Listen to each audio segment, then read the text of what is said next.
Okay, so what I'm going to do now is I'm going to be helping you go over Unit 5, Day 4 notes. So this is stuff that we are going to be doing in class and would be doing in class if we had school this week.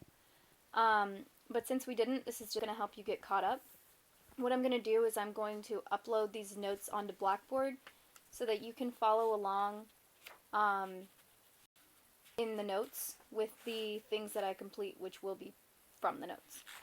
Okay, so what we're going to be doing now is we're going to be graphing square root and cubed root functions. So the way that we're going to be doing this is basically by using something that you're already familiar with, which is transformations of graphs. I think you guys did this on absolute value functions and maybe something else. But now we're going to be doing it with radical functions. And it's not hard.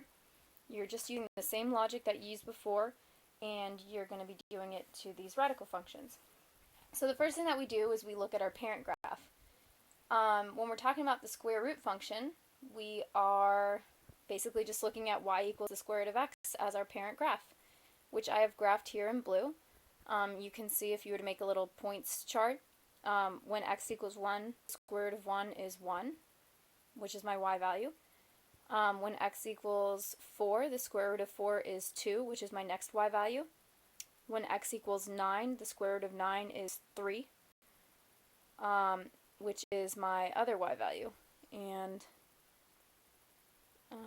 I can see that it looks a little confusing here. It's not exactly at 3 because it's hard for me to draw that, but that's supposed to correspond to 3. 9 and 3, just like that. Okay, so let's get started with our transformation. Let's use this parent graph. Well, let's first look at a couple other things about the parent graph. What is the domain? Okay, the domain is basically everywhere that x is defined. So where is x defined? Well, it looks to me that x is not defined when it's negative. So the domain is just from 0 to infinity. And the range, sorry, that looks pretty bad. Let me try to write that domain a little better for you. Okay, just right up here, the domain is from x equals 0. We're including 0 because the square root of 0 is just 0, all the way to infinity. The range is, again, from 0 to infinity because it is defined when y equals 0, or at y equals 0. And it's just slowly increasing, but it still will never stop increasing. Let's see, our interval of increase, well, the graph is increasing, so our interval of increase will just be our domain. And our interval of decrease, well, it doesn't look like this graph is decreasing at all, and it never will decrease, because as x gets larger, the square root of x will only get larger. And our end behavior, what happens as x approaches infinity? Well, our end behavior would then be, as x approaches infinity, we have that y approaches infinity as well. Okay, so let's use what we know about the parent graph to graph some more functions. Let's go ahead and graph number 2 on your notes.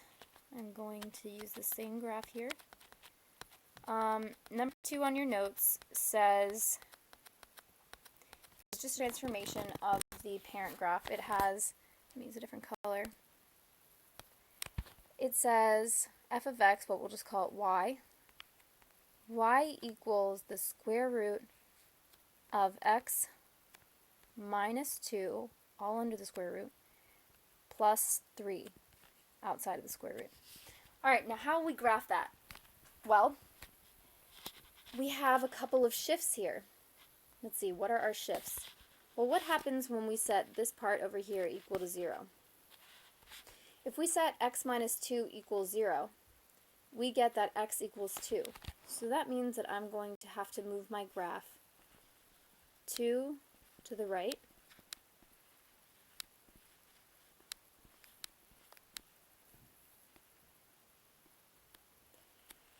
And it looks like this part right here is my up or down shift. It doesn't look like that, it actually is what it is. But just knowing what you know about shifting and transforming other graphs, you know that that part where our 3 is your up and down movement, and everything underneath the radical would be your left and right movement. So let's go ahead and draw this graph. Well, our starting point before that 0, 0, which was right there, which is right here, we're going to have to shift that up. We're going to move the graph up 2, 1, 2. We're going to move it to the right 3, 2, 3.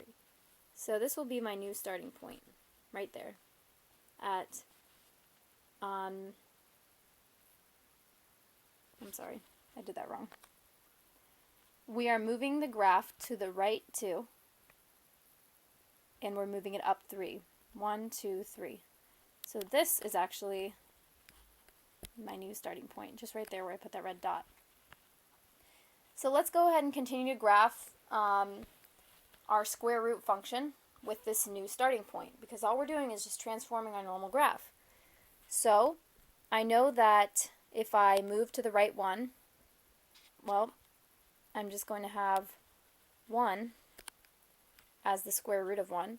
If I move to the right 4, 1, 2, 3, 4, my square root will be 2. And then if I move to the right 9, 1, 2, 3, 4, 5, 6, 7, 8, 9, the square root of that would then be 3, which is right here at the top. So my new graph is going to look like that. It has just been shifted. Okay, let's try another one. Well, actually, let's first look at the domain and range, your interval of increase or decrease, and end behavior. You'll see these underneath the graphs. Our starting point, as we said, is this red dot right here. And we can see that that's at 2, 3.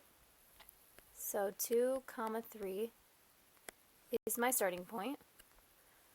Let's see, our zeros. Well, do we have any places where the graph intercepts the x-axis here? It does not look like we have any spots, so we don't have any zeros. The domain, well, it looks like x doesn't start, like our values of x don't start until after this line right here, which is x equals 2. So it looks like our domain would then be, let me go ahead and write it out. Domain would be including 2 to infinity. Our range would be, where is y defined? Well, y is not defined on our new red graph until after this line right here, which is y equals 3. So our range would be, let's see, our range would be 3 to infinity. Our interval of increase, well, it's increasing everywhere that it is defined. So our interval of increase is just going to be from 2 to infinity. Our interval of decrease, it doesn't look like the graph will ever be decreasing.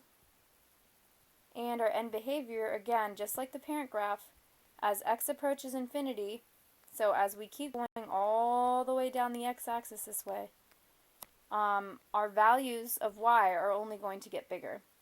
So as x approaches infinity, y approaches infinity. I'm just going to write this here. As x approaches infinity, y approaches infinity.